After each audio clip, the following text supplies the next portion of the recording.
Hello guys, मैं Shankar PCS समाधान पे आप सबों का स्वागत करता हूँ। करंट अफेयर सीरीज की ये हमारी नेक्स्ट वीडियो है। इस वीडियो में जो मैं अभी करंट अफेयर के सेक्शंस कवर करने वाला हूँ, ये आपको मोस्ट मोस्ट मोस्ट इम्पोर्टेंट है, क्योंकि यहाँ से कम 7 से 8 क्वेश्चन आपको एग्जाम में डायरेक्टली देखने को मिलेंगे। अभी जो बीपीएससी ने रिसेंट एग्जाम लिया है, एमवीआई वाला, एमडीओ वाला और डीएसओ वाला, वहाँ पे यहाँ से क्वेश्चन पूछे गए हैं। ठीक है, आप लोग वीडियो को जरूर देखिएगा। वीडियो पसंद आए तो वीडियो को लाइक करें, और वीडियो को आप लोग देखते हो तो सब्सक्राइब जरूर कर दिया करो, और अपने दोस्तों में शेयर भी कर दिया करो। ठीक है, चलिए वीडियो को शुरू करते हैं, और जो भी इंपॉर्टेंट करंट अफेयर है उसको हम लोग देखते हैं यहाँ पे। जैसे इसमें पहला है क्या, गगनयान मिशन। ठीक है, ये वाला ये इंपॉर्टेंट है एग्जाम को लेकर। अब देखो क्या, इसमें एक क्वेश्चन पूछा गया था इनसे, शुभांशु शुक्ला से। क्या पूछा गया? इनका नहीं पूछा गया, इनके साथ पूछा गया कि इनके साथ जो 3 यात्री और गए हैं ना, वो किस किस देश से रिलेटेड थे। तो मैच ऑफ द फॉलोइंग में दे देगा, या आपको इनडायरेक्टली कुछ पूछ सकता है, फिर दूसरा कुछ। लेकिन यहाँ गगनयान से भी क्वेश्चन आ सकता है, पूछे क्या। तो प्रधानमंत्री ने भारत के क्रू मिशन, अंतरिक्ष मिशन गगनयान के लिए 4 अंतरिक्ष यात्रियों के नाम की घोषणा की है। अब इन चारों का नाम पूछ सकता है, कौन कौन से हैं। तो प्रशांत बालकृष्ण नायर, अंगद प्रताप, अजित कृष्ण और शुभांशु शुक्ला को सब जान ही रहे हैं अभी। फिर है गगनयान मिशन। तो ये क्या है?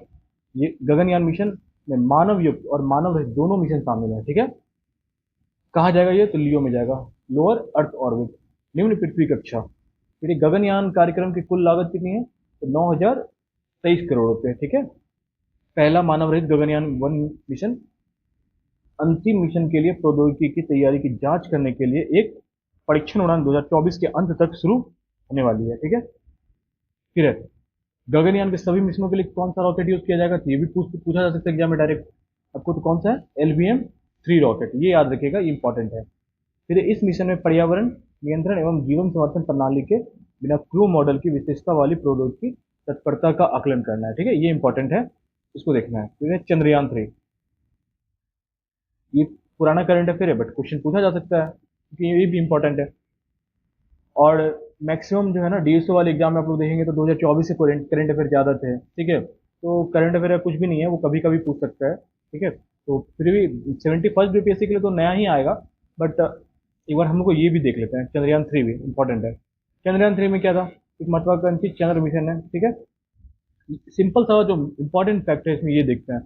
इसमें जो रॉकेट यूज किया गया LVM-3M4, ये याद रखना है। 14 जुलाई 2023 को सतीश धवन केंद्र श्रीहरिकोटा से लॉन्च किया गया। ठीक है, चंद्रयान 3 दक्षिणी ध्रुव पर स्थित मेजनिस यू क्रेटर के पास 40 दिन की यात्रा के बाद 23 अगस्त 2023 को भारतीय समय अनुसार 6:04 सफलतापूर्वक सॉफ्ट लैंडिंग की। ठीक है, और दक्षिणी ध्रुव पर सॉफ्ट लैंडिंग करने वाला भारत दुनिया का पहला देश बन गया।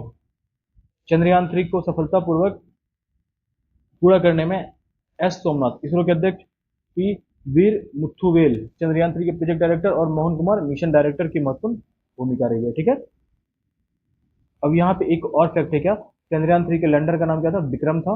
रोवर का नाम क्या था? प्रज्ञान। चंद्रयान 2 में भी यही नाम रखा गया था। ठीक है, रोवर में 6 पहिए लगे थे।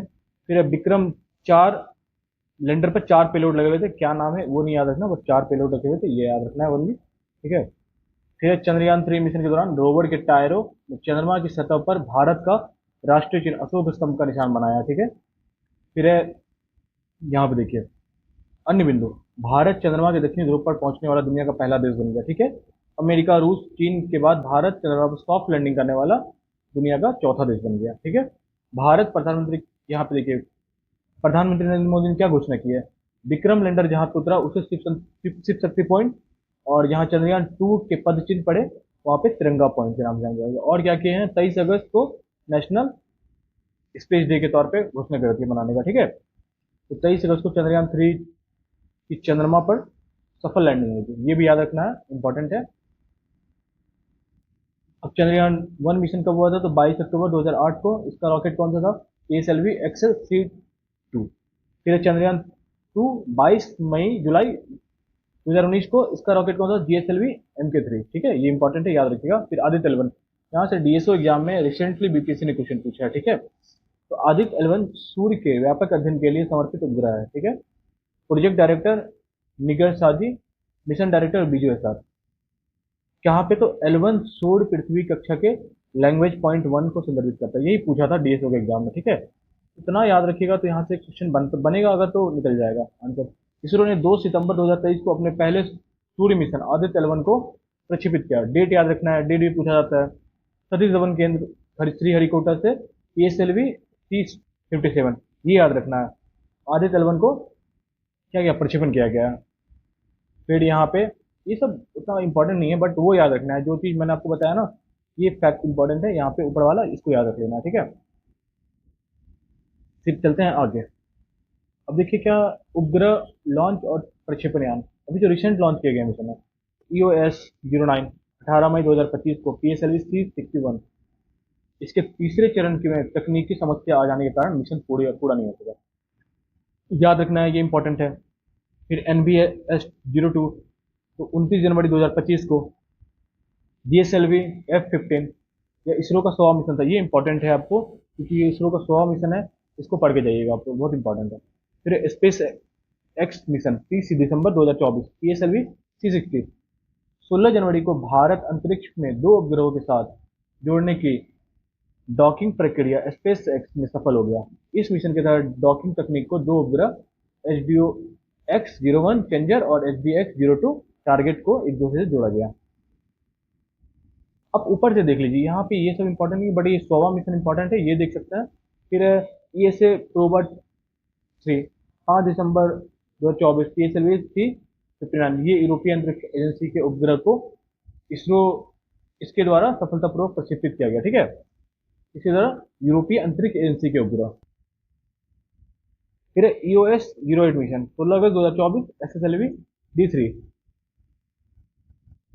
ऐसे ये भी पुराना वाला है ना, एक बार देख लेंगे और एक के लिए। अगर मान लो मैच ऑफ द फॉलोइंग में आ जाता है ना, तो आपको याद रहेगा कि हाँ कौन सा क्या था नहीं था। बट ये जो है ऊपर वाला, ये इंपॉर्टेंट है, इसको अच्छे से देख लेना आपको, ठीक है। फिर चलते हैं आगे।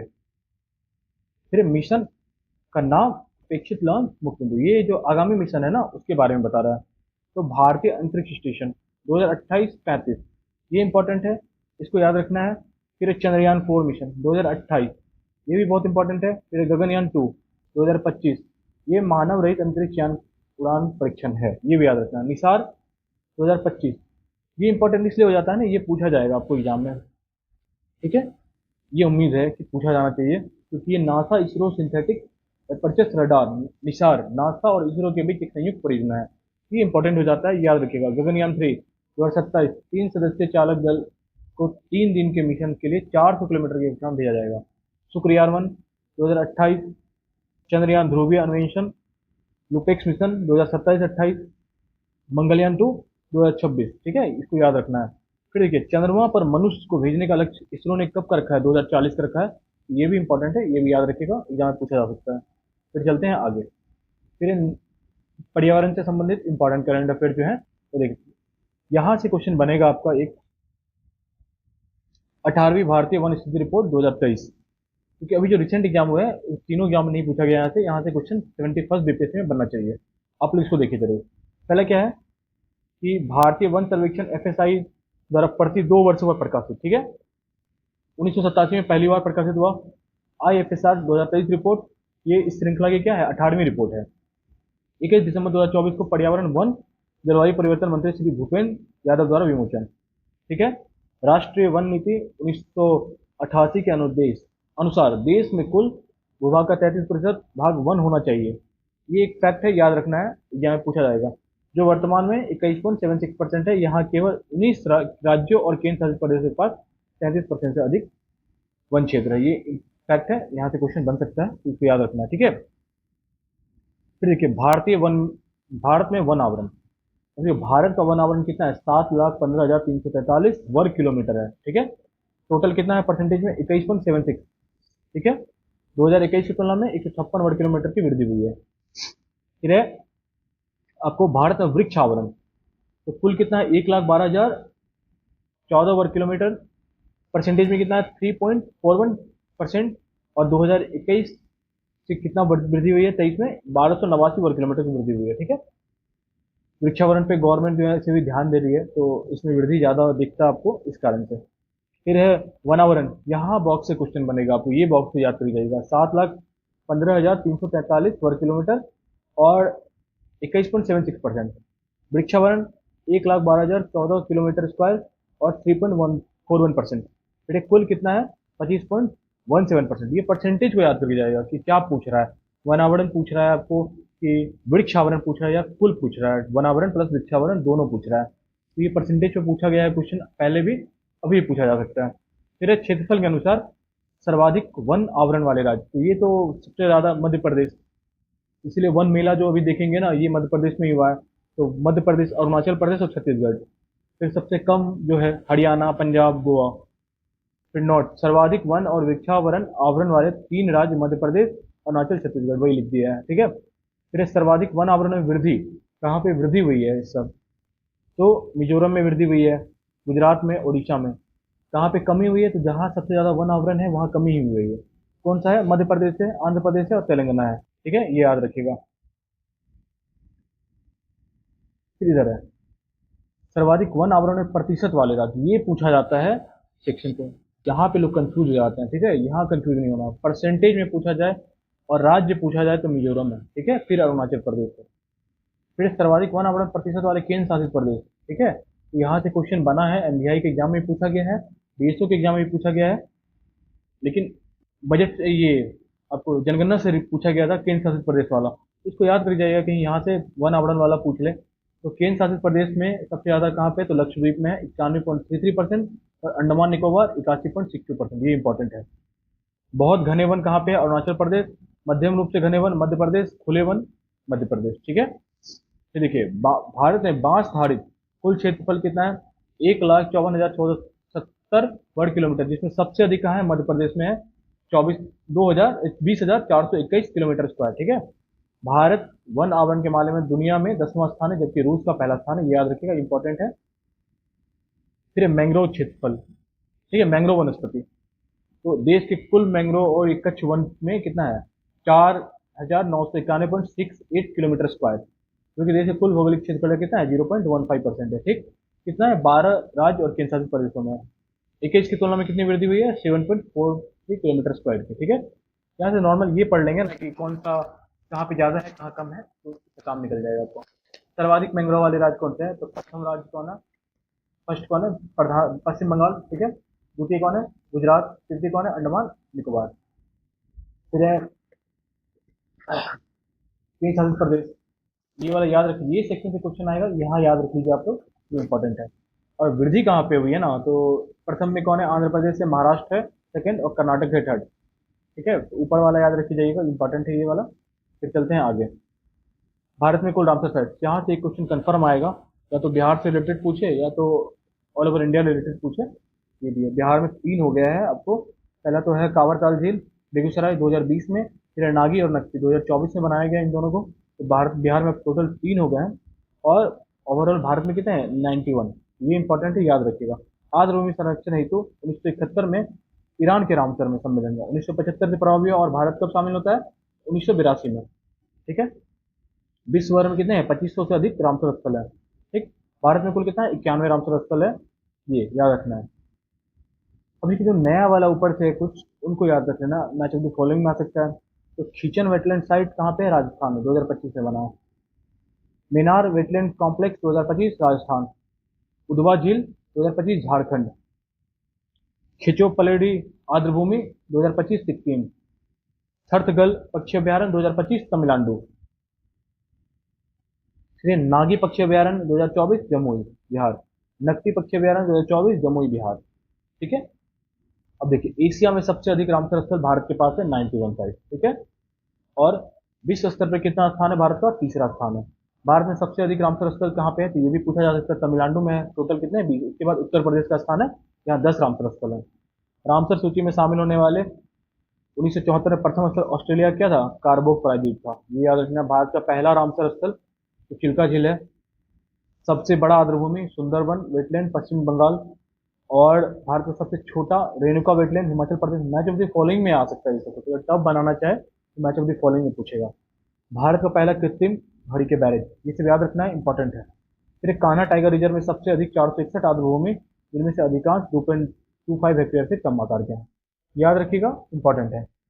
जैसे क्वेश्चन बनेगा फिर भारत में कुल 58 टाइगर रिजर्व, ये यहाँ से भी क्वेश्चन बनने का पूरा चांसेस है। सुपर, अब कितना हो गया, तो 58 हो गया टोटल टाइगर रिजर्व। ठीक है, नया कौन कौन सा बना है, तो माधव टाइगर रिजर्व 58वां, 2025 मध्य प्रदेश।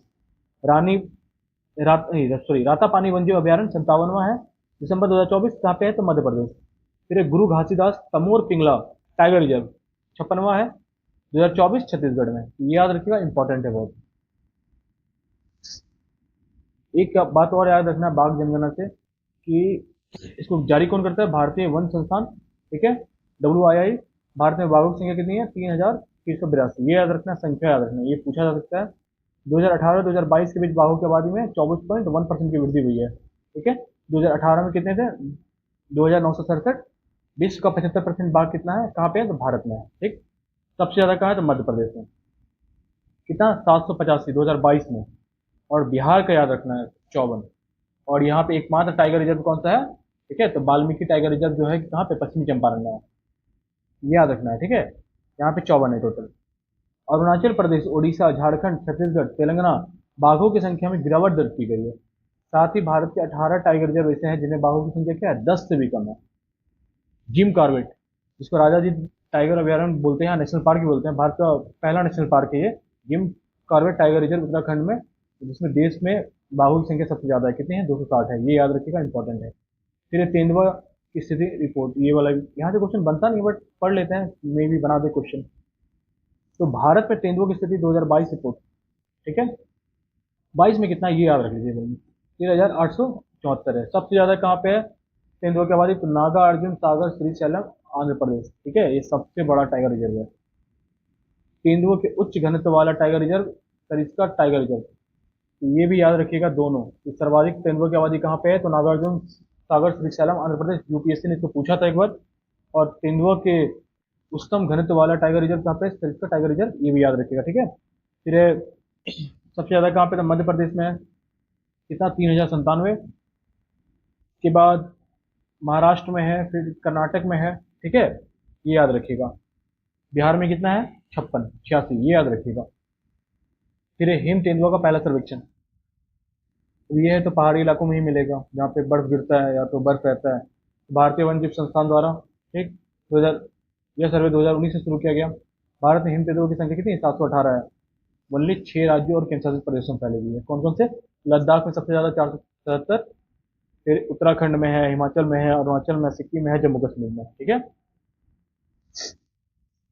फिर इलेवन टू द पॉइंट, यहाँ पे जो इंपॉर्टेंट है वो मैं बता दे रहा हूँ आपको जल्दी जल्दी।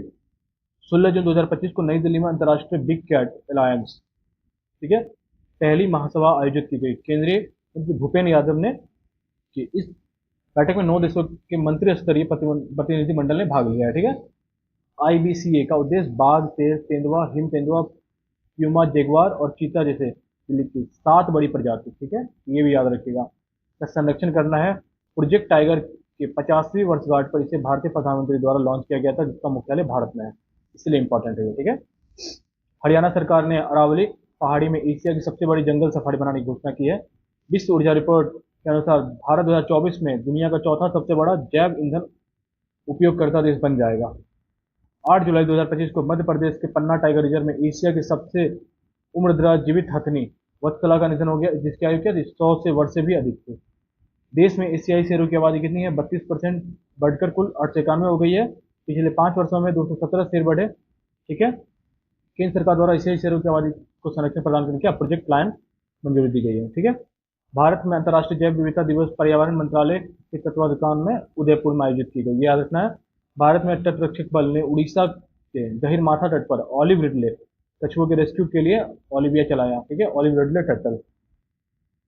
भारत की अक्षय ऊर्जा क्षमता 220.10 गीगावाट वित्त वर्ष 2024-25 में ऐतिहासिक वृद्धि हुई। यह उपलब्धि वर्ष 2030 तक गैर जीवाश्म स्रोतों से 5 गीगावाट प्राप्त करने के देश की महत्वाकांक्षा लक्ष्य को अनुरूप है। तो प्रधानमंत्री ने घोषणा की थी COP28 में जाके। ठीक है, तो याद रखना है, जिसमें क्या है, कुल नवीकरणीय ऊर्जा क्षमता 220.10 गीगावाट, कुल सौर ऊर्जा 106 गीगावाट, कुल पवन ऊर्जा 50 गीगावाट।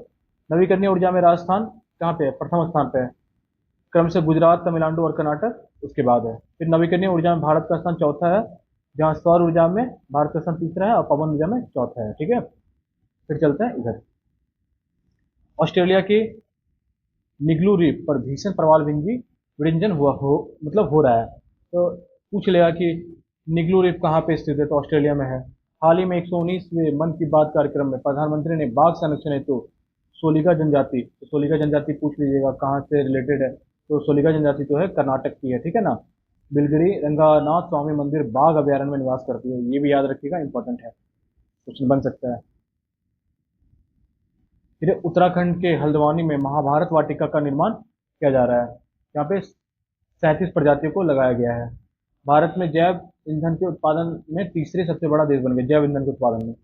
भारत की पहली हाइड्रोजन से संचालित 1200 हॉर्स पावर की ट्रेन ट्रायल कहाँ पे, हरियाणा के जिंद सोनीपत मार्ग पर किया गया। कोची शिपयार्ड लिमिटेड द्वारा भारत की पहली हाइड्रोजन ईंधन सेल फेरी का उद्घाटन कहाँ पे, कोची शहर में किया गया है। फिर भारत का पहला फ्रोजन चिड़ियाघर दार्जिलिंग वेस्ट बंगाल में Padmaja Naidu Himalayan zoological park में शुरू किया गया, इंपॉर्टेंट याद रखिएगा। तो यहाँ से केंद्र सरकार ने टाइगर रिजर्व के बाहर बाघों की सुरक्षा के लिए टाइगर आउटसाइड टाइगर रिजर्व नामक योजना की शुरुआत की। यह योजना उन क्षेत्रों पर केंद्रित होगी जहां बाघ टाइगर रिजर्व के बाहर मानव बस्तियों के समीप पाए जाते हैं। इसमें मानव बाघ संघर्ष की घटनाएं सामने आती है, ठीक है। फिर इधर है 5 जून 2024 को, सॉरी यहाँ पे ऊपर वाले, ये कूनो अभ्यारण्य के बाद गांधी सागर अभ्यारण्य में चीतों को लाने की योजना हो रही है, इंपॉर्टेंट है, याद रखिएगा। कहाँ पे कूनो अभ्यारण्य, तो मध्य प्रदेश में है, ये भी याद रखिएगा। यह कहाँ है, मध्य प्रदेश में है, कूनो नेशनल पार्क ये वाला। फिर है 5 जून 2024 को विश्व पर्यावरण दिवस के अवसर पर प्रधानमंत्री नरेंद्र मोदी ने द्वारा एक पेड़ माँ के नाम अभियान लॉन्च किया गया, ठीक है। फिर भारतीय वन्यजीव संस्थान की हालिया रिपोर्ट के अनुसार गंगा नदी बेसिन में 4000 से अधिक डॉल्फिन है। सबसे ज्यादा डॉल्फिन कहाँ पे है, उत्तर प्रदेश में है। उसके बाद कहाँ पे है, तो बिहार में है, ठीक। इसमें एक चीज याद रखना है क्या, कि मतलब डॉल्फिन अभ्यारण्य कहाँ पे है, तो भागलपुर में, बिहार में। और रिसर्च सेंटर पूछ ले तो पटना में है वो, ठीक है। ये दोनों याद रखिएगा डिफरेंस। गंगा नदी डॉल्फिन का वैज्ञानिक नाम क्या है, प्लेटनिस्टा गैंगेटिका, ठीक है। इसे वर्ष 2010 में राष्ट्रीय जलीय जीव घोषित किया गया था। और 5 अक्टूबर को क्या मनाया जाता है, 5 अक्टूबर को डॉल्फिन डे के रूप में मनाते हैं हम लोग। सतलुज जल विद्युत निगम लिमिटेड द्वारा Himachal Pradesh Nathpa Jhakri hydro power station में भारत के पहले ग्रीन हाइड्रोजन पायलट प्रोजेक्ट का अनावरण किया गया। सुप्रीम कोर्ट द्वारा कालेसर वन्यजीव अभ्यारण्य हरियाणा के भीतर 4 प्रस्तावित बांधों के निर्माण पर पर्यावरणीय चिंताओं को लेकर कारण रोक लगा दी है, ये भी इंपॉर्टेंट है, याद रखिएगा। फिर आगे चलते हैं। अब देखिए 2024-25 में के विभिन्न ऑपरेशन ऑपरेशन से क्वेश्चन पूछा गया है आपको, ठीक है। यहाँ से मैच ऑफ द फॉलोइंग में पूछा गया एग्जाम, एमबीआई के एग्जाम में भी पूछा गया और आपको डीएसओ के एग्जाम में भी पूछा गया है, इंपॉर्टेंट है ये, यहाँ से याद रखिए। क्या, ऑपरेशन मिडनाइट हैमर 2 जून 2025, 22 जून 2025 को अमेरिका ने ऑपरेशन मिडनाइट हैमर के तहत B2 स्टील्थ बॉम्बर विमान ईरान के 3 परमाणु ठिकानों फोर्डो, नतांज और इस्फहान पर हमला किए, ठीक है। ऑपरेशन राइजिंग लायन जून 2025, इजराइल ने अपने सैन्य अभियान ऑपरेशन राइजिंग लायन के तहत ईरान के न्यूक्लियर साइट पर हमला किए।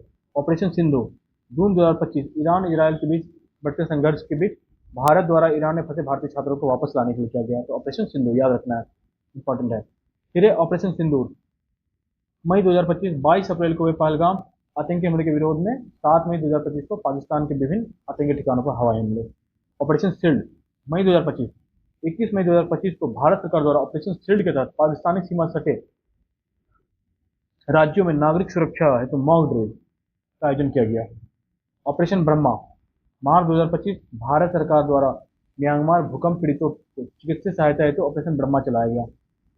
और एग्जाम में जो पूछा गया वो पुराना वाला ही ऑपरेशन पूछा गया है, जिसमें देवी शक्ति था।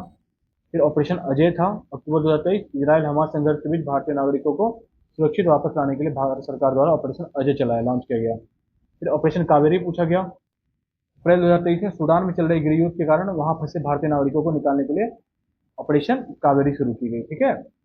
आईएनएस सुमेधा के द्वारा 3862 व्यक्तियों को भारत लाया गया। फिर देवी शक्ति पूछा गया था जो अफगानिस्तान से रिलेटेड था, ठीक है, याद रखिएगा आप लोग। फिर है वर्ष 2024-25 में भारत के प्रमुख सैन्य अभियान, ये इंपॉर्टेंट है, क्या है इसमें, तो पहले याद रखना है पेसिक्स अभ्यास, ठीक है, जून 2025 भारत और यूके। फिर है नोमैडिक एलिफेंट, मई जून 2025 भारत और म्यांमार। टाइगर क्लॉ 2025 पहला संस्करण है, भारत अमेरिका, याद रखना पहला है तो इंपॉर्टेंट होगा। ठीक है, अगले साल पूछा था जिमेक्स भारत जापान कहाँ पे हुआ था, तो ये जापान की जगह का नाम पूछ लिया था, तो जगह का नाम भी पूछा जा सकता है, तो ये जहाँ पे इंपॉर्टेंट होगा मैं बता दूंगा। खंजर 12वां संस्करण, भारत किर्गिस्तान कहाँ हुआ है, किर्गिस्तान में। धर्म गार्जियन 6वां संस्करण, भारत जापान कहाँ हुआ है, जापान में। इक्वेरियन भारत मालदीव इंपॉर्टेंट है, कहाँ हुआ है, तो मालदीव में। सूर्य किरण ये नेपाल के साथ होता है, भारत और नेपाल। सलझंडी नेपाल में हुआ, इंपॉर्टेंट है। सिलनेक्स कहाँ हुआ है, तो श्रीलंका के साथ, भारत श्रीलंका, विशाखापट्टनम में। सिनबैक्स कहाँ हुआ है, तो भारत कम्बोडिया, पुणे में। हरिमऊ शक्ति अभ्यारण्य कहाँ पे हुआ है, तो अच्छी सॉरी हरिमऊ शक्ति अभ्यास कहाँ पे हुआ है, तो भारत और मलेशिया, मलेशिया में। ठीक, फिर क्या है बिनबैक्स 2024 कहाँ पे हुआ, तो भारत और वियतनाम के साथ, अम्बाला और चंडी मंदिर हरियाणा। फिर है सिम्बैक्स, ये सिंगापुर के साथ, Visakhapatnam. Malabar Bharat Japan America Australia, Visakhapatnam और बंगाली खाड़ी। यहाँ से क्वेश्चन बना है, क्या पूछा गया है कि मालाबार में कौन कौन से देश शामिल हैं और कौन कौन से देश शामिल नहीं है, यही पूछा गया है डीएसओ के एग्जाम में भी, और कहाँ कहाँ दो एग्जाम में पूछा गया, एक डीएसओ में और एक एमडीओ में। यहाँ से क्वेश्चन बने हैं, इसको याद रखिएगा आप लोग। फिर है अल नजा सितंबर 2024 भारत ओमान, ओमान। मित्र शक्ति अगस्त 2024 भारत श्रीलंका, श्रीलंका। ठीक है, इंपॉर्टेंट है। फिर चलते हैं हम लोग आगे, 2024 के महत्वपूर्ण दिवस और उनके थीम। अंतर्राष्ट्रीय योग दिवस को देख लेंगे, इंपॉर्टेंट है। 21 जून को मनाया जाता है, yoga for one earth one health, important है। विश्व पर्यावरण दिवस 5 जून, बीट प्लास्टिक पॉल्यूशन, इंपॉर्टेंट है। फिर अंतर्राष्ट्रीय जैव विविधता दिवस 22 मई, ठीक है, harmony with nature and sustainable development, important है। पृथ्वी दिवस 22 अप्रैल 2025, आवर पावर आवर प्लानट। विश्व जल दिवस 22 मार्च 2025, ग्लेशियर पर्जिवरेंस, पर्जिवेशन सॉरी। अंतर्राष्ट्रीय वन दिवस 21 मार्च 2024, फॉरेस्ट एंड फूड। अंतर्राष्ट्रीय महिला दिवस 8 मार्च 2025, for all women and girl right equality empowerment. ठीक है, विश्व आर्द्रभूमि दिवस 2 फरवरी 2025, protecting wetland for our common future. 75वां गणतंत्र दिवस 26 जनवरी 2025, स्वर्णिम भारत, ठीक है, विरासत और विकास। राष्ट्रीय मतदाता दिवस, ये इंपॉर्टेंट है, 25 जनवरी 2025, nothing like voting, I vote for sure, याद रखना है, इंपॉर्टेंट है। विश्व खाद्य दिवस 16 अक्टूबर 2024, right to food for better life and better future. विश्व ओजोन दिवस 16 सितंबर 2024, monitor protocol advancing climate action, याद रखना है, जितना इंपॉर्टेंट था मैंने आपको बता दिया है। फिर 2024-25 का प्रमुख सूचकांक, इसमें जलवायु जोखिम सूचकांक है जो जर्मन वॉच निकालती है, डोमिनिका प्रथम स्थान पे है, भारत का स्थान 6वां है। जलवायु परिवर्तन प्रदर्शन सूचकांक जर्मन वॉच ही निकालती है, प्रथम 3 में कोई स्थान नहीं है, कोई देश नहीं है। चौथा डेनमार्क, भारत का 10वां स्थान है। फिर है विश्व प्रतिस्पर्धा सूचकांक, आईएमडी निकालती है, स्विट्जरलैंड प्रथम है, भारत का 41वां रैंक है। ग्लोबल इनोवेशन इंडेक्स, विश्व बौद्धिक संपदा संगठन, स्विट्जरलैंड, भारत का स्थान 39वां है। डिस्ट्रिक्ट लोकतंत्र सूचकांक, इकोनॉमिस्ट इंटेलिजेंस यूनिट, नॉर्वे प्रथम स्थान पे है, भारत का 41वां स्थान है। अंतर्राष्ट्रीय बौद्धिक संपदा सूचकांक, US chamber of commerce America और भारत का 42वां स्थान है।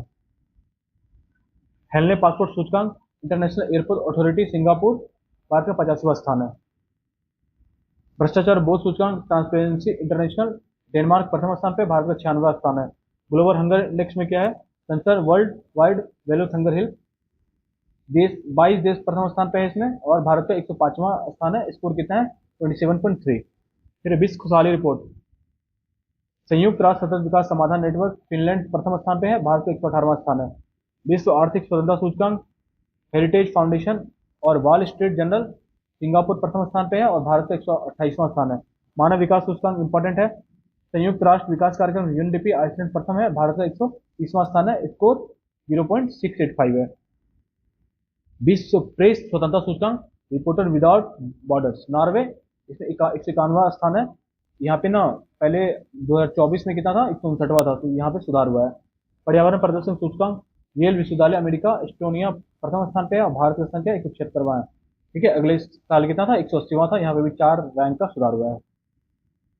फिर कुछ महत्वपूर्ण सूचकांक और विस्तृत वर्णन, ये पढ़ लिए हैं आप लोग ऊपर में यहाँ पे, इसको पढ़ने का जरूरत नहीं है, यहाँ पढ़ के जाइए, क्वेश्चन निकल जाएगा। अगले साल का ये पढ़ लीजिएगा, कहाँ पे सुधार हुआ नहीं हुआ है। आप लोग किताब खरीद लीजिए एडिटेरिया का, ठीक है, और उसमें क्या है ना, हाईलाइट कर लीजिएगा खुद से, जो भी मैंने यहाँ पे हाईलाइट किया है ना, उसको आप लोग टिक कर लीजिएगा, बार बार रिवीजन कीजिएगा, फायदा मिलेगा उसका। फिर हम लोग चलते हैं यहाँ पे क्रिकेट में, ठीक। तो आईसीसी चैंपियंस ट्रॉफी कहाँ पे हुआ है, तो पाकिस्तान यूएई में। भारत तीसरी बार विजेता बना, न्यूजीलैंड को हरा के, Rashmi Raveena player of the tournament बने, ठीक है। आईसीसी विश्व टेस्ट चैंपियनशिप इंग्लैंड में हुआ, दक्षिण अफ्रीका जीता है इसको, ऑस्ट्रेलिया को हराया, ठीक है। आईसीसी एक दिवसीय क्रिकेट वर्ल्ड कप भारत में हुआ था, इसमें ऑस्ट्रेलिया छठी बार बना, भारत को हराया था, और विराट कोहली क्या बने थे, प्लेयर ऑफ द टूर्नामेंट। फिर आईपीएल, यहाँ से अभी तक क्वेश्चन बना नहीं है, लेकिन 71st बीपीएससी में यहाँ से क्वेश्चन कंफर्म आएगा, ठीक है।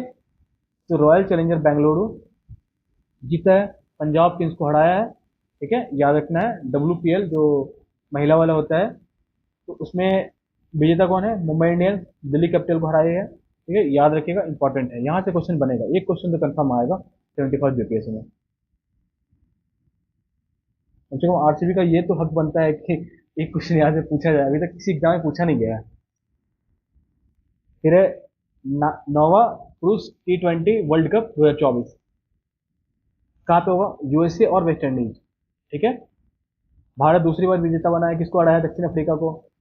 फिर नौवा महिला T20 वर्ल्ड कप कहाँ हुआ, यूएई में। विजेता कौन बना है, न्यूजीलैंड। उप विजेता कौन था, दक्षिण अफ्रीका, याद रखना है, इंपॉर्टेंट है। फिर Rohit Sharma ICC world cup जीतने वाले भारत के तीसरे कप्तान बने, ठीक है। पहले कप्तान थे कपिल देव, और दूसरे कप्तान है महेंद्र सिंह धोनी, जिन्होंने सारा आईसीसी ट्रॉफी जीता है, ठीक है, वो इकलौते कप्तान है। और तीसरे कप्तान कौन बन गया, रोहित शर्मा। रणजी ट्रॉफी 2024-25 कौन जीता है, तो विदर्भ स्टेडियम नागपुर विजय हुआ है, फाइनल मैच यहाँ पे हुआ है, जीता कौन है, विदर्भ तीसरी बार, उपविजेता केरल, ठीक है, याद रखना है। फिर अंतर्राष्ट्रीय टेस्ट क्रिकेट से संन्यास, तो तीन व्यक्ति प्लेयरों ने अंतर्राष्ट्रीय टेस्ट क्रिकेट से क्या किया, संन्यास ले लिया है, कौन कौन से, विराट कोहली है, रोहित शर्मा है, रविंद्र अश्विन है, याद रखना है इन तीनों का नाम। फिर विजय हजारे ट्रॉफी, विजेता कौन है, कर्नाटक, उपविजेता कौन है, विदर्भ, आयोजन कहाँ हुआ, गुजरात में। फिर भारतीय क्रिकेट कंट्रोल बोर्ड तथा इंग्लैंड और West Indies cricket control board ने संयुक्त रूप से जो भारत इंग्लैंड टेस्ट सीरीज होता था उसका नाम चेंज कर दिया, क्या किया है, तेंदुलकर एंडरसन ट्रॉफी कर दिया है, ठीक है। इस सीरीज में ऋषभ पंत टेस्ट मैच की दोनों पारियों में शतक लगाने वाले पहले भारतीय विकेट कीपर तथा 7वें भारतीय बल्लेबाज बन गए, ये भी इंपॉर्टेंट है, याद रखिएगा। फिर मलेशिया के कुआलालंपुर में अंडर 19 महिला T20 विश्व कप में दक्षिण अफ्रीका को हराकर भारतीय महिला टीम ने लगातार दूसरी बार यह ट्रॉफी जीती है, 2023 भी जीता था, तो इंपॉर्टेंट है, याद रखिएगा। फिर बिहार ग्रामीण क्रिकेट लीग शुरू करने वाला भारत का पहला राज्य बन गया है, इसका उद्देश्य गांवों, स्कूलों, कॉलेजों में 13 से 23 वर्ष के प्रतिभाशाली खिलाड़ियों की पहचान करना था। एज याद करके जाइएगा, मे बी एज पूछा जाए। फिर है भारत के विकेट कीपर महेंद्र सिंह धोनी को क्रिकेटर में उनके योगदान के लिए क्या आधिकारिक तौर पर आईसीसी हॉल ऑफ फेम में क्या शामिल किया गया, और ये 11वें प्लेयर हैं, ये भी याद रखिएगा, ठीक है, यहाँ पे लिख देना चाहिए था इसको, तो ये 11वें प्लेयर है भारत से, ठीक है। फिर सितंबर 2024 में सलीम इम्तियाज अंतर्राष्ट्रीय क्रिकेट अंपायर बनने वाली प्रथम पाकिस्तानी महिला बनी है, ठीक है, सलीमा इम्तियाज। भारतीय क्रिकेट कंट्रोल बोर्ड बीसीसीआई द्वारा भारतीय क्रिकेटर गौतम गंभीर को क्या बनाया गया, कोच बनाया गया है, और शुभमन गिल को क्या बनाया गया है, टेस्ट का कप्तान, और सूर्य कुमार यादव को T20 का कप्तान बनाया गया, ठीक है, इंपॉर्टेंट, याद रखिएगा। भारत के लिए एक दिवसीय क्रिकेट में सबसे अधिक शतक बनाने वाली महिला कौन बनी है, स्मृति मंधाना। फिर देखिए, यहाँ से क्वेश्चन बना है, पीएसओ के एग्जाम में बना है, एमबीआई के एग्जाम में पूछा गया है, और आपको एमडीओ के एग्जाम में पूछा गया है, कौन सा, खेलो इंडिया यूथ गेम्स बिहार, ये पढ़ के जाइए, आपको एक क्वेश्चन मिल जाएगा एग्जाम में, 100% मिलेगा, ठीक है। बट ये ओवरव्यू के लिए ये सब याद रखेगा। खेलो इंडिया पैरा गेम्स कहाँ हुआ, नई दिल्ली में। खेलो इंडिया इंडिया बीच गेम्स कहाँ हो रहा है, दीप पर्ल डॉल्फिन, इसका क्या शुभंकर है। खेलो India winter game Ladakh Jammu Kashmir में। 38वां राष्ट्रीय खेल कहाँ, उत्तराखंड में हुआ है, और मुनाल पक्षी मोली, क्या है, शुभंकर है इसका। अब देखिए, इसको डिटेल में लिखा है, 38वें राष्ट्रीय खेल 2025, ठीक है। तो प्रथम स्थान कहाँ पे हुआ, उत्तराखंड में हुआ है, ठीक है, ग्रीन गेम्स थीम से मसाल का नाम तेजस्विनी, इसे याद नहीं रखना है कौन कहाँ पे हुआ, पर ये याद रख लीजिए। सर्वश्रेष्ठ पुरुष खिलाड़ी कौन थे? श्री हरि नटराज तैराकी, याद रखिएगा किस खेल से रिलेटेड ये पूछा जाता है। फिर है सर्वश्रेष्ठ महिला खिलाड़ी धिनिधि डिजाइनू तैराकी, ठीक है, याद रखिएगा। टोटल कितने थे? 32 खेल थे, और उसमें सर्विसेज जो है ना टॉप पे था, 121 पदक के साथ। और बिहार कुल 12 पदक, 29वां रैंक है इसका, 1 स्वर्ण जीता, 6 रजत और 5 कांस्य, याद रखना है इसको। फिर लॉन टेनिस, यहाँ से भी क्वेश्चन बना है, इसको पढ़ लीजिए, इंपॉर्टेंट है। ऑस्ट्रेलियन ओपन से पूछा गया, जेनिक सिनर इटली विजेता है, उप विजेता कौन है? Alexander Zverev Germany. महिला एकल विजेता को पूछा गया है, ठीक है, इसको अच्छे से याद करके जाइएगा। महिला एकल विजेता मेडिसन कीज अमेरिका, उप विजेता Aryna Sabalenka Belarus. French Open देख लेते हैं, इसमें जो पुरुष विजेता है कौन? Carlos Alcaraz. उप विजेता जैनिक सिनर, महिला एकल उप विजेता कोको गाफ, और उप विजेता आर्यन सवालेंका। ठीक है, इसमें क्या चीज आप देखेंगे ना कि फ्रेंच ओपन में पुरुष विजेता जो है ना कार्लोस अल्कराज है, बाकी जो है ऑस्ट्रेलियन, विवेल्डन और यूएस, इसमें सब में आपको मिलेगा कौन? Jannik Sinner. इनका नाम देख लीजिएगा, एक कॉमन है, तो अगर कंफ्यूजन नहीं होगा तो यूएस विवेल्डन, और ऑस्ट्रेलियन में क्या? जेनिक सिनर, और फ्रेंच में कार्लिस अल्कराज। विवेल्डन में देख लेते हैं कौन है? जेनिक सिनर इटली, उप विजेता कार्लिस अल्कराज। महिला एकल विजेता ईगा स्विटेक पोलैंड, उप विजेता कौन है? Amanda Anisimova America. US open देखते हैं कौन है? जेनिक सिनर इटली, उप विजेता ट्रेलर फ्रिड्ज अमेरिका। महिला एकल विजेता आर्यन सवालेंका, ठीक है, बेलारूस। उप विजेता जेसिका पेगुला अमेरिका। फिर नोवाक जोकोविच ने अपने करियर का 100वां एटीपी खिताब जीता, ऐसा करने वाले वो तीसरे खिलाड़ी बन गए हैं। पहले थे जिमी कार्नर्स, फिर है राफेल नडाल दूसरे। नोवाक जोकोविच 24वें ग्रैंड स्लैम टाइटल जीतकर, ठीक है, मार्गरेट कोर्ट के रिकॉर्ड की बराबरी की है। ठीक है, स्पेन के प्रसिद्ध टेनिस खिलाड़ी और 22 बार grand slam champion Rafael Nadal test से क्या क्या टेनिस से संन्यास ले लिया है। डेविस कप, ये याद रखिएगा, इंपॉर्टेंट है, पूछा जाता है आपको क्वेश्चन। डेविस कप 2024 में इटली ने नीदरलैंड को हराकर यह कप जीता है। ठीक है, फिर भारतीय टेनिस खिलाड़ी युवा युकी भांबड़ी ने उनके फ्रांसीसी जोड़ी अल्बानो ओलिविटे के साथ स्विस ओपन 2024 का युगल खिताब जीता। इंपॉर्टेंट है, यहाँ से क्वेश्चन बन सकता है। साथ ही युकी भांबड़ी जर्मनी में आयोजित BMW ओपन टेनिस का युगल खिताब जीतने वाली पहली भारतीय बने हैं। ठीक है, फिर पूर्व भारतीय टेनिस खिलाड़ी विजय अमृतराज और लिएंडर पेस को अंतर्राष्ट्रीय tennis hall of the fame में शामिल किया गया है। बहुत इंपॉर्टेंट है, याद रखिएगा इसको। फिर इधर देख लेते हैं हम लोग, पुरुष हॉकी इंडिया लीग 2024 का विजेता कौन है? बंगाल टाइगर, और महिला का ओडिशा वॉरियर्स। इतना याद रखना है। मुक्केबाजी का विश्व मुक्केबाजी कप का 2025 का आयोजन कहाँ पे हुआ? कजाकिस्तान में। भारत ने कुल 11 पदक जीते, 3 स्वर्ण, 5 रजत, 3 कांस्य। ठीक है, स्वर्ण पदक विजेता कौन है? साक्षी जैस्मिन नुपुर, इनका नाम याद रखिएगा, इंपॉर्टेंट है, पूछ लेगा, तीनों ऑप्शन देके चौथा ऑप्शन बता देगा इसमें से किसने स्वर्ण पदक नहीं जीता है। ठीक है, साक्षी जैस्मिन नुपुर, इनका नाम याद रखिएगा। फिर है कजाकिस्तान के अस्ताना में आयोजित एलोडा कप 2024 में भारतीय महिला मुक्केबाज निखत जरीन ने 52 किलो वर्ग में स्वर्ण पदक जीता। तो 52 किलो वर्ग में ये बॉक्सिंग करती है, ये भी याद रखिएगा। ठीक है, अगले साल 70वीं एपिसोड में अमन सहरावत से पूछा था 57 kg वर्ग का, वो कुश्ती करते हैं। 38वें राष्ट्रीय खेल में भारतीय मुक्केबाज लवलिन बोरगोहेन ने महिला के 75 किलोग्राम वर्ग भार में क्या स्वर्ण पदक जीता है। ठीक है, याद रखिएगा। फिर फुटबॉल, यहाँ से फीफा पुरुष वर्ल्ड कप कहाँ हुआ था? 22 में कतर में हुआ था। अर्जेंटीना तीसरी बार जीता था, किसको? फ्रांस को हरा के। और महिला वाला कहाँ हुआ था? 23 में ऑस्ट्रेलिया न्यूजीलैंड, स्पेन जीता था पहली बार इंग्लैंड को हरा के। ठीक है, फिर डुरंड कप, ये इंपॉर्टेंट है, पूछा जाता है डुरंड खेल किस खेल से रिलेटेड है? फुटबॉल। ठीक है, 123वां संस्करण। नॉर्थ ईस्ट यूनाइटेड, उपविजेता कौन है? मोहन बगान। 10 जुलाई 2025 को जारी फीफा बेसिक रैंकिंग में भारतीय पुरुष फुटबॉलर टीम 6 स्थान नीचे किसी कहाँ 133वें स्थान में पहुंच गई है। भारतीय पुरुष फुटबॉल टीम 9 साल में अपने सबसे निचले रैंक में पहुंच गई। ठीक है, याद रखिएगा। इंडियन सुपर लीग 2024 का विजेता कौन है? मोहन बगान है। उप विजेता कौन है? बेंगलुरु FC। फीफा महिला विश्व कप 2027 10वें संस्करण की मेजबानी कौन करेगा? ब्राजील करेगा, जो कि प्रथम दक्षिण अमेरिकी देश होगा। ठीक है, फिर यूरो कप 2024 का खिताब स्पेन ने चौथी बार जीता, ये इंपॉर्टेंट है, याद रखिएगा। फिर ये भारतीय फुटबॉल खिलाड़ी कौन है? सुनील छेत्री। जून 2024 में कुवैत के खिलाफ मैच के बाद अंतर्राष्ट्रीय फुटबॉल से संन्यास ले लिया। भारत के लिए सर्वाधिक 150 मैच में सबसे ज्यादा 94 गोल कर चुके सुनील छेत्री अंतर्राष्ट्रीय स्तर पर चौथे सर्वाधिक गोल करने वाले क्या हैं? खिलाड़ी हैं। शायद इनका रैंक पूछा जा सकता है, तो याद रखिएगा, इंपॉर्टेंट है। फिर ये बैडमिंटन, 33वां थॉमसन कप बैडमिंटन 2024 कहाँ? चीन में हुआ है। जीता भी कौन है? चीन। उपविजेता कौन है? इंडोनेशिया। 23 वाला हुआ था जिसमें भारत जीता था और इंडोनेशिया को हराया था। फिर है भारतीय महिला बैडमिंटन टीम ने पहली बार एशियन बैडमिंटन चैंपियनशिप में थाईलैंड को हराकर क्या ट्रॉफी जीती है? इंपॉर्टेंट है। फिर है मानसी अहलावत अल्बानिया के तिराना में आयोजित सीनियर वर्ल्ड रेसलिंग चैंपियनशिप में महिलाओं की 59 केजी वर्ग श्रेणी में कांस्य पदक जीती है। इंपॉर्टेंट है, याद रखिएगा। फिर है शतरंज। यहाँ से क्वेश्चन बना है, ठीक है। फीडा महिला विश्व चैंपियनशिप 2025 आयोजन कहाँ हुआ? चीन में।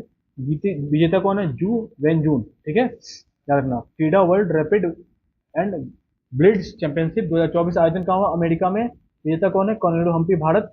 महिला विश्व रैपिड शतरंज चैंपियनशिप 2023 में कॉर्नेडो हम्पी ने रजत पदक जीता था, ठीक है। फिर है 45वां ओलंपियाड 2024 बुडापेस्ट में हंगरी में हुआ है। इतिहास में पहली बार भारत ने महिला तथा ओपन दोनों श्रेणी में स्वर्ण पदक जीता है। इंपॉर्टेंट है, याद रखिएगा इसको। फिर है सिंगापुर में आयोजित विश्व शतरंज चैंपियनशिप 2024 में भारत के डी गुकेश चैंपियन बने, ठीक है। 18 वर्षीय जो कि विश्व के सबसे कम उम्र के विश्व शतरंज चैंपियनशिप है, चीन के डी लिरेन को हराया था। यही पूछा गया डीएसओ के एग्जाम में कि इसने किसको हराया था, तो चीन के डी लिरेन को हराया था, याद रखना है, इंपॉर्टेंट है, यहाँ से क्वेश्चन बन सकता है, ठीक है। विश्व के शतरंज grand master D Gukesh Norway में आयोजित शतरंज टूर्नामेंट में 2025 में विश्व के नंबर 1 शतरंज खिलाड़ी कौन है? मैग्नस कार्लसन को हराकर जीत दर्ज की। और प्रज्ञानंद के बाद प्रतियोगिता में मैग्नस कार्लसन को पर जीत दर्ज करने वाले डी गुकेश क्या है? दूसरे भारतीय खिलाड़ी हैं। वह अंतिम राउंड में नॉर्वे शतरंज टूर्नामेंट का खिताब मैग्नस कार्लसन ने जीता, ठीक है। ये भी इंपॉर्टेंट, याद रखें। लेकिन यहाँ से क्वेश्चन बन सकता है, ये वाला सेक्शन बहुत इंपॉर्टेंट है, और ये वाला, इसको याद रखिएगा आप लोग। फिर ए रा हरिकृष्णन 87वें ग्रैंड मास्टर चेन्नई के हैं। एल आर श्रीहरि तमिलनाडु के 46वें ग्रैंड मास्टर, और पी श्याम निखिल तमिलनाडु के हैं, भारत के 85वें ग्रैंड मास्टर, ठीक है, इंपॉर्टेंट है। फिर इधर चलते हैं हम लोग। खेलो इंडिया गेम्स, खेलो इंडिया यूथ गेम्स कहाँ? बिहार में हुआ 7वां संस्करण। महाराष्ट्र टॉप पे था, भारत का 15वां स्थान है, 36 पदक। यहाँ से क्वेश्चन यही पूछा गया, भारत ने कितने पदक जीते हैं, ठीक। तो एमडीओ के एग्जाम में यही पूछा गया, इंपॉर्टेंट है, याद रखिएगा आप लोग। फिर एक खेलो इंडिया यूथ गेम्स 2025 के 7वें संस्करण का आयोजन 4 से 15 मई के बीच बिहार के 5 शहरों, इनका नाम याद करके जाइए। यहाँ शहर का नाम भी पूछ सकता है, पटना, राजगीर, गया, बेगूसराय, भागलपुर से दिल्ली में आयोजित किया गया, ठीक है। इसका उद्घाटन प्रधानमंत्री नरेंद्र मोदी ने किया है। टैगलाइन क्या था? खेल के रंग बिहार के संग। 28 खेलों का आयोजन किया गया, जिसमें सेपक टाकरा और ई स्पोर्ट्स को पहली बार शामिल किया गया। सेपक टाकरा और ई स्पोर्ट्स, याद रखना इसको भी। शुभंकर क्या था? गज सिंह था, जो कि नालंदा एवं बोध गया की कालकालीन मूर्ति से प्रेरित है। इसके समापन पर बिहार का स्थान क्या 15वां रहा है। तो भी रैंक पूछ सकता है, तो याद रखिएगा, ठीक है। अगस्त 2025 में भारत का पहला खेलो इंडिया जल महोत्सव कहाँ होगा? श्रीनगर में होगा। ये भी बहुत इंपॉर्टेंट है, ठीक है, डायरेक्ट क्वेश्चन बन सकता है यहाँ से, याद रखिएगा। फिर नीरज चोपड़ा से एक इंपॉर्टेंट फैक्ट है ये वाला। दोहा डायमंड लीग में 2025 में नीरज चोपड़ा ने 90.23 मीटर भाला फेंक कर रजत पदक जीता। नीरज चोपड़ा ने अपने करियर में 90 मीटर से ज्यादा का यह पहला थ्रो था। तो पूछ सकता है कितने मीटर का थ्रो फेंका है, कहाँ फेंका है, इंपॉर्टेंट है। दोहा डायमंड लीग 2025 में जर्मनी के जूलियन वेबर ने 91.06 मीटर भाला फेंककर स्वर्ण पदक जीता था, ठीक है, इंपॉर्टेंट है। फिर चलते हैं अन्य खेल पे। भारत के नई दिल्ली में आयोजित खो खो, ये बहुत इंपॉर्टेंट है, यहाँ से क्वेश्चन बन सकता है। एवं महिला विश्व कप 2025 में भारत ने नेपाल को हराकर प्रथम खिताब अपने नाम कर लिया, ठीक है।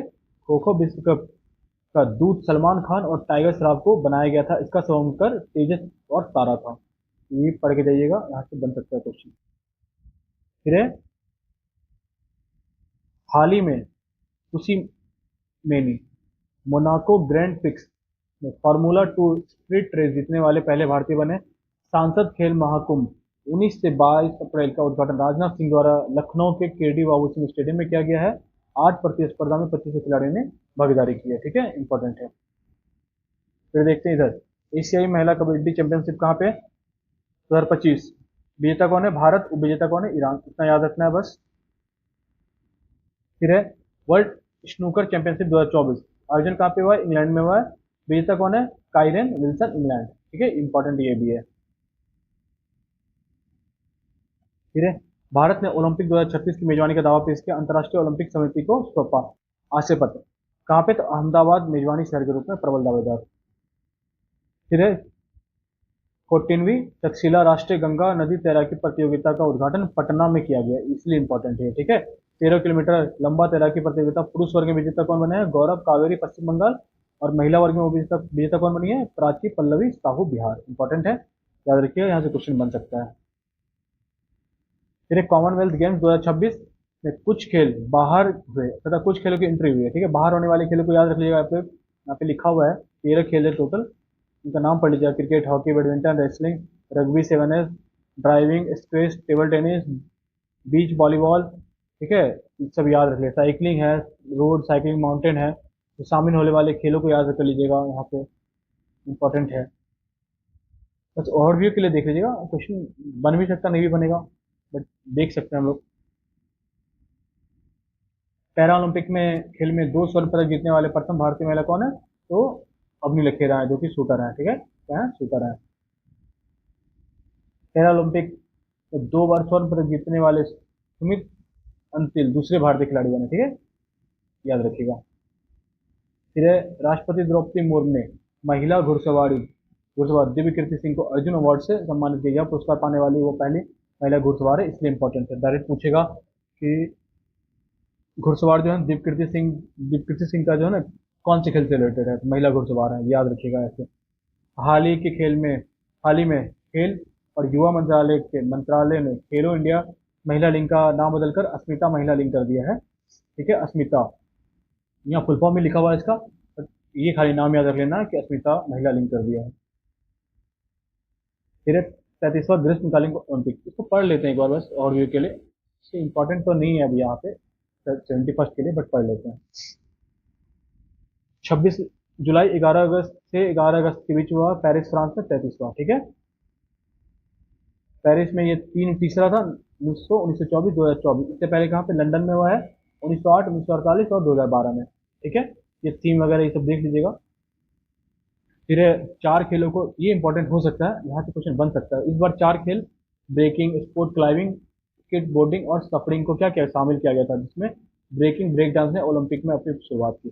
ठीक है, याद रखिएगा।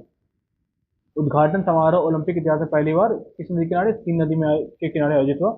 और ओलंपिक अंतर्राष्ट्रीय ओलंपिक समिति के अध्यक्ष कौन है? थॉमस बाक है, याद रखिएगा इनका नाम। अब इधर चलते हैं हम लोग। ठीक है, उद्घाटन समारोह में ध्वजवाहक कौन थी? पीवी सिंधु, शरद कमल। समापन समारोह में मनु भाकर, पीआर श्रीजेश। ठीक है, अभिनव बिंद्रा पेरिस ओलंपिक 2024 में रिले भारत में भारत की तरफ से मशाल वाहक रहे। उन्हें आईसीसी से प्रतिष्ठित ओलंपिक ऑर्डर पुरस्कार मिला, और ये पाने वाले दूसरे व्यक्ति हैं। और इससे पहले किसको मिला था? प्रधानमंत्री इंदिरा गांधी को ये अवार्ड मिल चुका है। ठीक है, यहाँ से क्वेश्चन बन सकता है, इंपॉर्टेंट है। अब देख लेंगे कि कितने अवार्ड। तो नीरज चोपड़ा भाला फेंक में रजत, सबसे सर्वश्रेष्ठ पुरस्कार यही भारत को मिला था। Manu Bhaker Haryana 10 meter air rifle pistol कांस। Manu Bhaker. Sarabjot Singh 10 meter air pistol कांस। Swapnil Kusale 50 meter air pass 50 meter rifle कांस। पुरुष हॉकी टीम हॉकी कांस। और ये अमन सहारावत से क्वेश्चन पूछा था, यही वाला 57 kg वर्ग में ये कुश्ती लड़ते हैं, कांस। ठीक है, याद रखिएगा। और भारत का रैंक देख लीजिए, इसमें पहला रैंक अमेरिका का है, 40 स्वर्ण, 44 रजत और 42 कांस्य, 126 पदक। भारत का है 71वां, 1 रजत, ठीक है, 0 स्वर्ण, 5 कांस्य, टोटल 6। ठीक, इसके बाद है पैरा ओलंपिक। ये भी कहाँ हुआ है? 28 से 8 अगस्त के बीच पेरिस फ्रांस में। ठीक है, फ्रीजन टोपी स्वंकर था। अवनी लखेरा शूटिंग 2 स्वर्ण पदक जीती है, महिला 10 मीटर एयर राइफल में स्वर्ण पदक। ठीक है, याद रखना है इनको। इसमें रैंक देख लेते हैं, तो भारत का रैंक क्या था? 18वां है। 7 स्वर्ण पदक, 9 रजत और 13 कांस्य, टोटल 29 पदक। और इसमें क्या है, चीन पहले रैंक पे है, 94 स्वर्ण, 76 रजत और 50 कांस्य, 220 पदक। ठीक है, इंपॉर्टेंट है, याद रखिएगा। फिर ये महत्वपूर्ण खेल, 19वां एशियाई खेल, ठीक है, हांगझोउ चीन में हुआ है।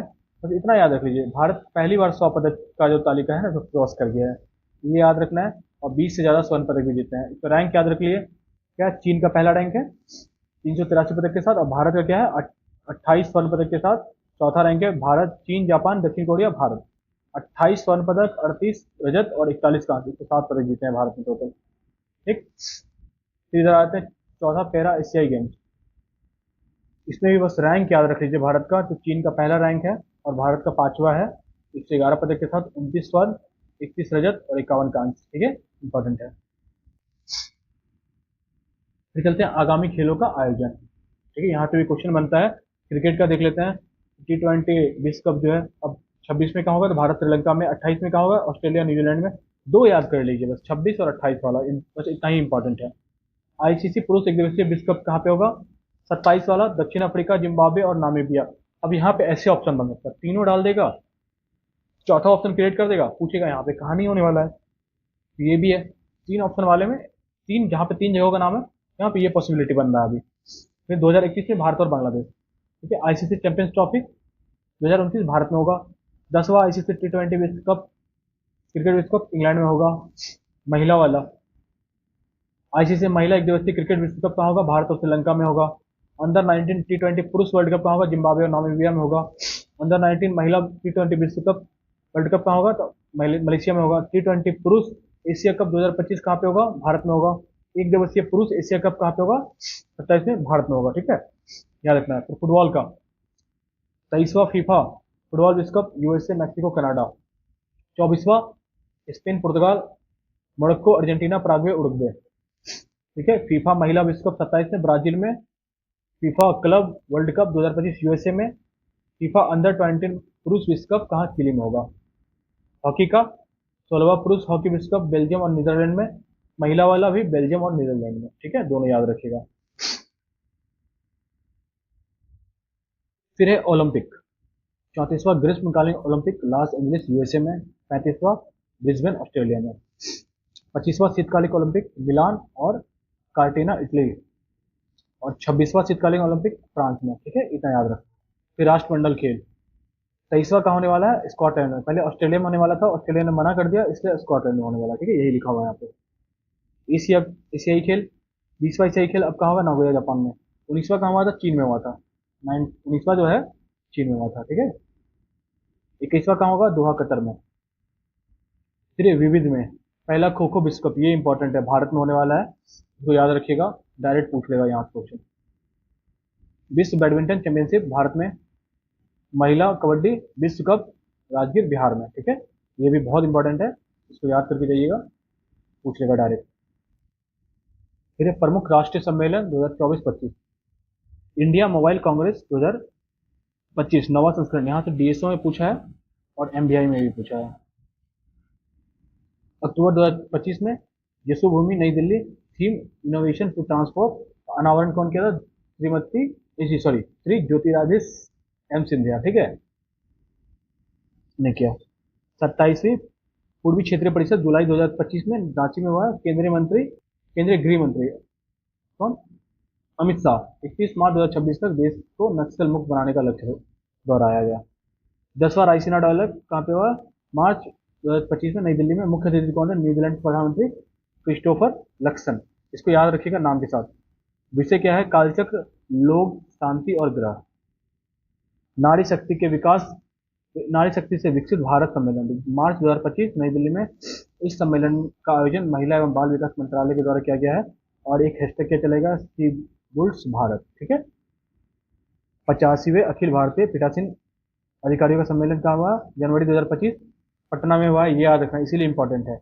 उद्घाटन लोकसभा अध्यक्ष ओम बिरला के द्वारा। ठीक है, याद कर लीजिएगा अच्छे से। फिर अंतर्राष्ट्रीय बाल विज्ञान कांग्रेस जनवरी 2025 में कहा, भोपाल में। इसका उद्घाटन मध्य प्रदेश के मुख्यमंत्री मोहन यादव ने किया। ठीक है, इंपॉर्टेंट है। फिर अंतर्राष्ट्रीय प्रवासी दिवस दिसंबर 2024 में कोझिकोड केरल में 18 दिसंबर को अंतर्राष्ट्रीय प्रवासी दिवस का आयोजन केरल के कोझिकोड में हुआ। ठीक है, कोझिकोड से यहाँ से क्वेश्चन बना था 70वीं में। ये क्या है, पहला साहित्यिक सर्वे है भारत का। ठीक है, भारत का पहला साहित्यिक सर्वे है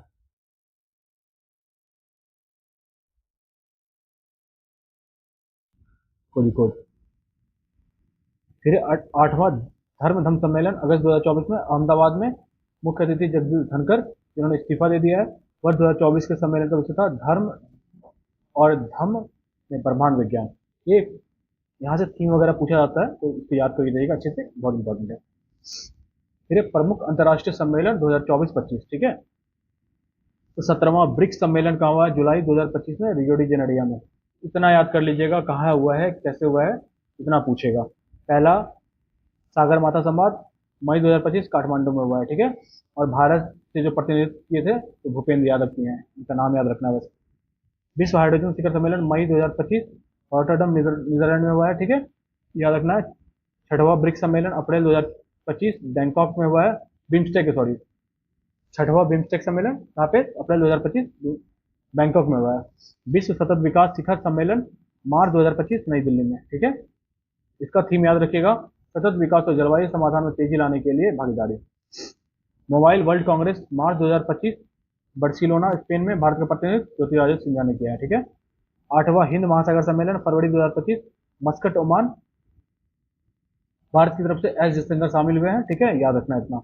विश्व आर्थिक मंच जनवरी 2025 दावोस स्विट्जरलैंड में। ठीक है, यहाँ पे केंद्रीय मंत्री अश्विनी वैष्णव ने भाग लिया है, ये याद रखना है।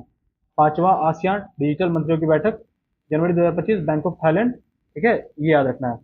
फिर UNFCCC COP29 नवंबर 2024 बाकू अजरबैजान में हुआ है। ठीक है, ये याद रखना है। और इसमें क्या था, तो COP29 का उद्देश्य 2035 तक जलवायु वित्त के लिए प्रतिवर्ष 300 बिलियन अमेरिकी डॉलर जुटाने का प्रतिबद्ध। ये पूछा जाएगा, तो ये याद रखिएगा, इंपॉर्टेंट है, ये वाला इंपॉर्टेंट है। एशिया प्रशांत आर्थिक सहयोग एपेक शिखर सम्मेलन नवंबर 2024 लीमा पेरू में हुआ है। ठीक है, और भारत इसका सदस्य नहीं है, ये याद रखना है कि भारत इसका सदस्य नहीं है। क्या है, सदस्य नहीं है। फिर G20 शिखर सम्मेलन नवंबर 2024 रियो डी जेनेरियो ब्राजील में हुआ है। ठीक है, global alliance against hunger and poverty, मुख्य विषय याद रखना है, बहुत इंपॉर्टेंट है इसका। फिर 55वां भारतीय अंतर्राष्ट्रीय फिल्म महोत्सव नवंबर 2024 गोवा में हुआ है। ठीक है, पहला एशियाई बौद्ध शिखर सम्मेलन नवंबर 2024 नई दिल्ली में हुआ है। मुख्य अतिथि राष्ट्रपति द्रौपदी मुर्मू, और विषय क्या था, एशिया को मजबूत बनाने में बौद्ध धर्म की भूमिका। 17वां अंतर्राष्ट्रीय सौर गठबंधन नवंबर 2024 नई दिल्ली में हुआ है। ठीक है, और इसका मुख्यालय कहाँ पे है, गुरुग्राम हरियाणा में।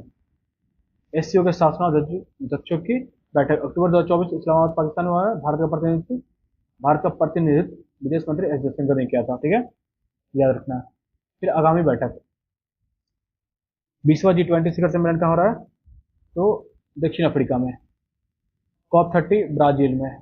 पीछे वाला भी देख लीजिएगा आप, इससे पहले ऊपर मैंने बता दिया आपको, पीछे वाला यहाँ देख लीजिएगा। 25वां SCO चीन में। 52वां G7 शिखर सम्मेलन फ्रांस में। ठीक है, अभी कनाडा में हुआ था, तो कनाडा के प्रधानमंत्री ने भारत के प्रधानमंत्री को इनवाइट किया था, तो प्रधानमंत्री नरेंद्र मोदी कनाडा गए थे। 48वां एवं 49वां आसियान शिखर सम्मेलन मनीला फिलीपींस में। 36वां नाटो शिखर सम्मेलन अंकारा तुर्की में। यहाँ से क्वेश्चन 70वीं में पूछा गया है। ठीक है, कि इसका जो है ना नया सदस्य कौन सा था, तो स्वीडन वगैरह था, उनके बारे में पूछा गया था, तो इसको पढ़ के जाइएगा। ठीक है, मुख्यालय कहाँ है, ब्रुसेल्स में है। 32वां स्वीडन है और 31वां फिनलैंड है, यही से क्वेश्चन पूछा गया था, देख लीजिएगा आप। 20वां नाम शिखर सम्मेलन उज्बेकिस्तान में। 28वां CHOGM सम्मेलन 2026 एंटीगुआ बारबुडा। 18वां ब्रिक्स सम्मेलन भारत में। 14वां WTO मंत्री स्तरीय सम्मेलन 2024 कैमरून में। और ये याद रखिएगा कि ब्रिक्स में नया सदस्य जो शामिल हुआ है वो कौन है, इंडोनेशिया। ठीक है, और एशिया में ईरान, शायद पूछ ले इनका नाम, ये इंपॉर्टेंट है। राजधानी से तो यहाँ से क्वेश्चन नहीं बनता। तो देखिए, यहाँ से अगले साल एक क्वेश्चन चार मंत्रियों के नाम पूछे थे। ठीक है, एक गिरिराज सिंह का, सम्राट चौधरी का, ऋषि सिंह का, और एक जो अभी उड़ीसा के मुख्यमंत्री है उनका विधानसभा क्षेत्र पूछ लिया था। इसका कोई लॉजिक नहीं बनता, बट पूछ लिया गया था। फिर देखिए, प्रधानमंत्री नरेंद्र मोदी 15वें प्रधानमंत्री हैं। कार्मिक, जनशक्ति, पेंशन मंत्रालय, परमाणु ऊर्जा विभाग, अंतरिक्ष विभाग, इनके पास से याद रखिएगा। फिर है श्री राजीव रंजन सिंह उर्फ ललन सिंह, ये बिहार से रिलेटेड है, जनता दल यू के। और पंचायती राज मंत्रालय, मत्स्य पालन, पशुपालन एवं डेयरी मंत्रालय इनके पास है। फिर है श्री गिरिराज सिंह, इन्हीं के बारे में पूछा गया था, कपड़ा मंत्रालय इनके पास, इनके मंत्रालय के बारे में पूछा गया था। फिर इधर आ जाते हैं हम लोग, श्री चिराग पासवान, खाद्य प्रसंस्करण उद्योग मंत्रालय इनके पास। श्री अमित शाह, गृह मंत्रालय और सहकारिता मंत्रालय। गृह मंत्रालय के बारे में सब जानता है, बट सहकारिता मंत्रालय भी इन्हीं के पास है। फिर है श्री जीतन राम मांझी, सूक्ष्म लघु एवं मध्यम उद्यम मंत्रालय, इनके बारे में याद रखिएगा, इनके पास भी है, ये इंपॉर्टेंट है। अब देखिए, केंद्र सरकार की प्रमुख योजना, यहाँ से क्वेश्चन बना है और 77वीं बीपीएससी में भी बनेगा, मैच ऑफ द फॉलोइंग में आएगा, क्योंकि 2014 का जो योजना है और 15 का, उसके 10 साल पूर्ण रहे हैं अभी, उनके बारे में पूछा गया है। अभी रिसेंट के एग्जाम में, एमबीआई के एग्जाम में पूछा गया, डीएसओ के एग्जाम में पूछा गया और एमडीओ के एग्जाम में पूछा गया। तो जनधन योजना याद रख लीजिएगा, कब लॉन्च किया गया। मेक इन इंडिया है, स्वच्छ भारत मिशन है, हृदय योजना है, बेटी बचाओ बेटी पढ़ाओ है, प्रधानमंत्री मुद्रा योजना, उजाला योजना, अटल पेंशन योजना, ठीक है, स्मार्ट सिटी परियोजना, डिजिटल इंडिया मिशन। उसके बाद कुछ नए योजना है, जैसे पीएम विश्वकर्मा योजना, पीएम जनमन योजना, प्रधानमंत्री सूर्योदय योजना, पीएम सूर्य घर मुफ्त बिजली योजना। तो इनका डेट याद रख लीजिएगा कि कौन कब लॉन्च किया गया है, may be match of the following में आ जाएगा। अगर एक भी दो भी अगर आपको पता होगा ना, तो आप इजीली निकाल लोगे। चार वाला जो मैच ऑफ द फॉलोइंग आता है वो इजीली निकल जाएगा, दो भी पता होगा तो, ठीक है। आप लोग इस वीडियो को देखिए, वीडियो बहुत लंबा हो गया है। इसके बाद जो नेक्स्ट वीडियो आएगी ना, टोटल अब मे बी करंट अफेयर के लिए 3 वीडियो और आएंगे, ठीक है। आपको उसमें टोटल पूरा करंट अफेयर कंप्लीट हो जाएगा एडिट एरिया का। तो आप लोग इस वीडियो को जरूर देखिए, और ये बहुत हेल्पफुल होगा। एग्जाम में यहाँ पे क्वेश्चन आएगा, आपको 6 to 7 क्वेश्चन कंफर्म आएगा। आप लोग अच्छे से वॉच कीजिए, जहाँ मैंने ज़्यादा इंपॉर्टेंट बोला है ना, उसको अच्छे से पढ़ लीजिएगा। और ना बुक ले लीजिए, बुक में क्या कीजिए ना, अपने से हाईलाइट कर लीजिए और उस पर ना खुद से उसको रीडिंग कीजिए, तो आपको ज़्यादा याद होगा। आप लोग वीडियो को देखें, वीडियो पसंद आए तो लाइक करें, अपने दोस्तों में शेयर करें, और प्लीज़ यार सब्सक्राइब करो सब, ठीक है ना। सब्सक्राइब करोगे तो उससे एक मोटिवेशन मिलता है, ठीक है। और इसके बाद मैं बिहार स्पेशल का एक वीडियो जो है बिहार की अर्थव्यवस्था का, तो वो मैं अपलोड करूँगा, आज ही अपलोड करूँगा। फिर आपका एक पॉलिटी का जो 1 शॉर्ट वीडियो मैंने बोला था, मैं वो रिकॉर्ड करने वाला हूँ। थोड़ा सा ना हेल्थ इशू के कारण मैं रिकॉर्ड नहीं कर पा रहा, ठीक है। खांसी सर्दी में क्या होता है ना, बोलने में थोड़ा सा दिक्कत हो जाता है बीच बीच में, तो इस कारण से थोड़ा दिक्कत होती है, ठीक है। तो आप लोग वीडियो को वॉच करें, वीडियो पसंद आए तो वीडियो को लाइक करें, चैनल को सब्सक्राइब करके सपोर्ट करें, ठीक है। Thank you so much guys.